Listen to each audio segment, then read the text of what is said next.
সকাল বন্ধুরা, কেমন আছেন সবাই? আশা করি সকলেই খুব ভালো আছেন, আর আমিও বেশ ভালো আছি। আজ সকাল থেকে বাড়িতে জল ছিল না, আর জল না থাকলে যে কি সমস্যা হয় সে মায়েরাই বুঝে। আর যাই হোক, বাসি সমস্ত কাজ সারা হয়ে গেছে, হয়ে স্নান করে চলে এসেছি পুজোর ঘরে, পুজো দেব। আর এখান থেকেই ব্লগটা ওই জন্যে শুরু করছি। তাহলে সঙ্গে থাকো, দেখতে থাকো, নিশ্চয়ই ভালো লাগবে। একটু হলে ভালো লাগলে লাইক কমেন্ট শেয়ার করে দেবেন। আজ হলো বুধবার। এই যে গোপালকে স্নান করাবো, সমস্ত কিছু রেডি করে নিয়েছি। সমস্ত ফুলে গঙ্গা জল ছড়িয়ে নিয়েছি, আর ঠাকুরগুলো সব মুছে দিয়েছি। মুছে টুছে সব গোপালকে স্নান করিয়ে বসিয়ে দিয়েছি। আমার এই ছোট্ট জায়গার মধ্যে করতে তো পুজো খুব অসুবিধে হয়, একটুখানি জায়গা, তাতে খুব অসুবিধা হয়, কিন্তু কি করব, ছোট জায়গা হলে করার কিছু নেই। আর গৃহস্থ ঘরে একটু পুজো আচ্চা না হলে যেন মনটা কেমন করে। মনের যত দুঃখ কষ্ট যাই হোক না কেন, একটু ঠাকুরের কাছে এসে বসলে যেন মনটা খুব জুড়িয়ে যায়। পুজো করতে আমার ভীষণ ভালো লাগে। আর আমার যেটা পুজো করার হয় আমি ঠিক পুজো করে নিই।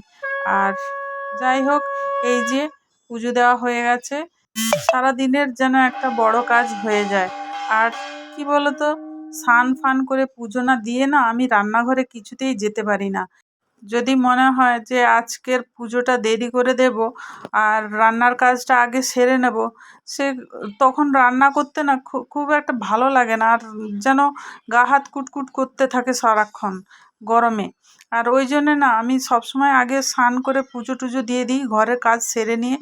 রান্না হতে একটু দেরি হোক বা যাই হোক, তাতে ঠিক আছে, কিন্তু স্নান করে আমি পুজো দিয়ে তারপরে হয়তো রান্নাঘরে যাব, না হলে আমি রান্না করতে পারি না। এই যে উপরে তো ঠাকুরগুলো দেখলে, এই যে নিচে আমার গুরুদেব আছে। আর এই যে পুজো শেষ করে ভাত বসিয়ে দিয়েছি। আর আজ নিরাম করব, আর নিরামে ডাল করব, তাই ডালটা একটু ধুয়ে নিচ্ছি। আর ভেবেছিলাম আজকের ওই ইলিশ মাছ কালকেকারের আছে, ইলিশ মাছটা করব, না হলে পোনা মাছটা করব। তারপরে আমার হাজব্যান্ড বলে গেল যে না, আজকের মাছ খাবো না, আর আজকে নিরাম করে দাও, তোমার মনে মতো যেটা ইচ্ছা হবে সেটাই করো। তারপরে মেয়েকে জিজ্ঞেস করেছি, তুই কি খাবি বল, নিরাম হবে আজকে। সে বলে তুমি যেটা বানাবে সেটাই খেয়ে নেব।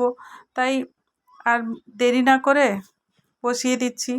আমার তো নিরামের মধ্যে ডালটাই খুব ভালো লাগে, তাই ডাল সিদ্ধ করতে বসিয়ে দিচ্ছি। পরে ডালটা লবণ দিয়ে দিয়েছি, লবণ দিয়ে সিদ্ধ করে নেব, আর পরে ছুঁকে নেব ডালটা। আর এই যে কালকের ওল নিয়ে এসেছিলো রাত্রে, আর ওল ভাতে দিয়েছি। আর আমাদের ওল খেতে খুব ভালোবাসে আমার হাজব্যান্ড। আর এই যে দেখো, মেয়ে উঠে গেছে, পড়ে উঠে গেছে সে ঘরে, বিছানটার কি দশা করে দিয়ে গেছে।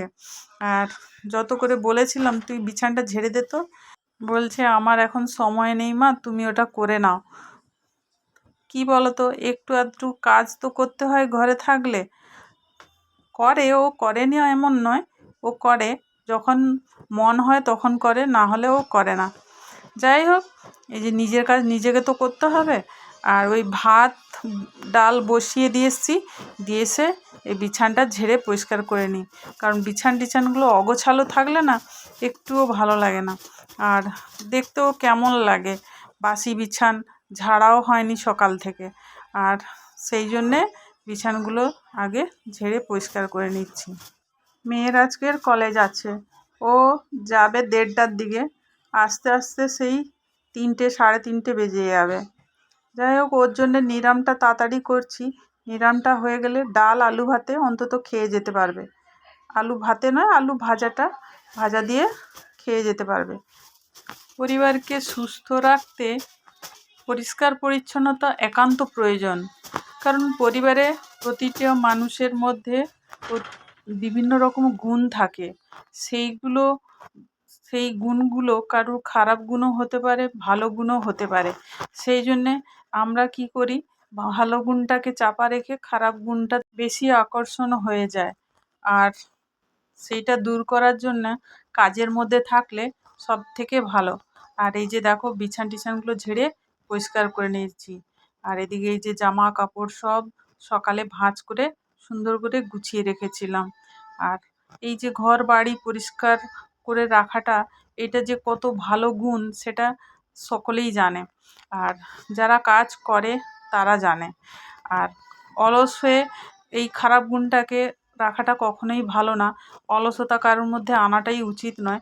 যেহেতু সংসারে থাকে, সংসারের মধ্যে থাকলে অলসতাটা থাকে।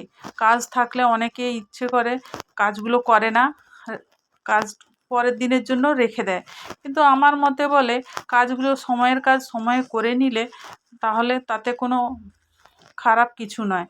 আর কাজও হয়ে থাকবে আর পরিষ্কার পরিচ্ছন্নতাও থাকবে, তাতে পরিবারের সকলে সুস্থও থাকবে। তাই শরীরের সুস্থ নিতে নিতে সঙ্গে সঙ্গে তার সঙ্গে সংসারের ঘর বাড়ি পরিষ্কার রাখাও একান্ত প্রয়োজন। যাই হোক, এই যে বিছান টিছান ঝেড়ে চলে এসেছি রান্নাঘরে। আর রান্নাঘরে এই যে ডালটা ছুঁকে নেব, ডাল সিদ্ধ হয়ে গেছে, এবার ডালটাকে ছুঁকে নেব। আর বেসিনে কতগুলো বাসন পড়েছিল, পেঁয়াজটা একটু লাল লাল ভাজা না হলে আমার হাজব্যান্ড আবার খেতে চায় না। তাই বাসনগুলো একটু ভালো করে মেজে ধুয়ে তুলে নিয়েছি। এবার পেঁয়াজটা লাল লাল ভাজা হয়ে গেছে, ডালটাকে ছুঁকে নিচ্ছি। যে সমস্ত বন্ধুরা আমার ভিডিওগুলো দেখো তাদেরকে অসংখ্য ধন্যবাদ আমার পাশে থাকার জন্য। আর যারা নতুন বন্ধু আমার ভিডিওগুলো দেখছো এখনও সাবস্ক্রাইব করনি, তাদের কাছে আমার একান্ত অনুরোধ, আমার চ্যানেলটিকে সাবস্ক্রাইব করে পাশে থেকো আর কমেন্ট করে জানিও কেমন হয়েছে। আমাদের পরিষ্কার পরিচ্ছন্নতা না রাখলে এই যে রান্নাঘরে অনেক পোকামাকড় হয়, অনেক আরশোলা হয় রান্নাঘরে। এগুলো নিজেদেরকে নজর রাখতে হয়, কারণ খাবার দাবার এমন একটা জিনিস, খাবার এই সমস্ত পোকামাকড় থেকে নিজেদেরকে সবসময় সাবধানে রাখতে হয় খাওয়া দাওয়ার। আর সেই জন্যে আমার ঘরে সেরকম কোনো আরশোলা বা টিকটিকিটা থাকে, কিন্তু আরশোলা সেরকম থাকে না আমার ঘরে, কারণ আমি একটু ঘরের সব জিনিসপত্র খুব নাড়াচাড়া করি। মানে এইখানকার জায়গার জিনিস ওখানে, ওখানকার জায়গার জিনিস এখানে একটু বেশি নাড়াচাড়া করি। সেই জন্য আমার হাজব্যান্ডও বলে, তুমি সারাক্ষণ খালি রান্নাঘরে এটা পরিষ্কার করছো, ওটা পরিষ্কার করছো, ঘরে এটা গুছাচ্ছ, সেটা গুছাচ্ছ। আমার হাজব্যান্ডই নিজেই বলে। আর ওই জন্যে একটু আরশোলা পোকামাকড় আমার ঘরে নেই। তা বলে যে হবে না তার কোনো মানে নেই, নিশ্চয়ই হবে। বর্ষাকালে পোকামাকড় এমনিই বেয়ে আসবে, তবে নিজেদের সাবধানতা রাখাটা খুবই প্রয়োজন এখনকার সময়। যেহেতু বর্ষা হচ্ছে, বর্ষার সময়টা খুব লক্ষ্য নজর করে কাজ করা উচিত। আর এই যে ডালটা হয়ে গেছে, তার সঙ্গে একটু চাটনি না হলে নিরামে কেমন হয় বলো তো। আর এই যে 7-8 দিন ধরে না আমড়া এনে রেখে দিয়েছিল, সেই আমড়াটা বের করেছি আজকের। ভাবলাম একটু ফার্স্টে ভেবেছিলাম ডালে দেবো, তারপরে ভাবলাম না, ডালে দিলে মেয়েটা খাবে না, ও চাটনি করলে তবে আমড়াটা খাবে। সেই জন্যে চাটনি করে নিচ্ছি আমড়াটা দিয়ে। ওই যে 5 ফোড়ন দিয়েছি, একটা কাঁচা লঙ্কা দিলাম, দিয়ে আমড়াটা দিয়ে নেড়ে চেড়ে নিয়ে জল দিয়ে এবার হলুদ গুঁড়ো আর লবণ আর একটু বাতাসা দিয়ে দিলাম, দিয়ে ঢাকা দিয়ে দিয়েছি। এই যে মেয়ে খেয়ে যাবে তার জন্য আলু ভাজা তাড়াতাড়ি করে নিয়েছি। চাটনি হয়ে গেছে, ওল মাখা, ডাল আর পেঁয়াজি কচি, এটাই দুপুরের খাওয়া দাওয়া হবে। এই যে চলে এসেছি ছাদে। সকাল থেকে প্রচুর পরিমাণে বৃষ্টি হচ্ছিল, একটু রোদ উঠেনি। ছাদে জামা কাপড় তুলছি না, মেয়ে সব জামা কাপড় তুলে নিয়ে চলে গেছে। আর এই যে গাছগুলো দেখতে এসেছি একটু, অনেক দিন ছাদে উঠিনি ঠিক মতো, উঠে গাছগুলো দেখা হয়নি। ওই বৃষ্টির জন্যে মেয়ে আসতো, মিলে দিয়ে যেত, ওই মা মেয়ে যখন একটু আসতাম জামা কাপড় তুলে নিয়ে চলে যেতাম। আর এই যে গাছগুলো দেখো, এই যে গাছগুলো কি সুন্দর কচিয়েছে, অপরাজিতা ফুলের গাছ 3টে টবেই আছে। গাছগুলো না শুকিয়ে একবারে মরে যাচ্ছিল। আর আমার ছাদে তো জল দেওয়ার ব্যবস্থা নেই, তাই সেরকম জল দিতে পারিনি। যাই হোক, বৃষ্টির জল পেয়ে পেয়ে গাছগুলো কচিয়েছে ভালো।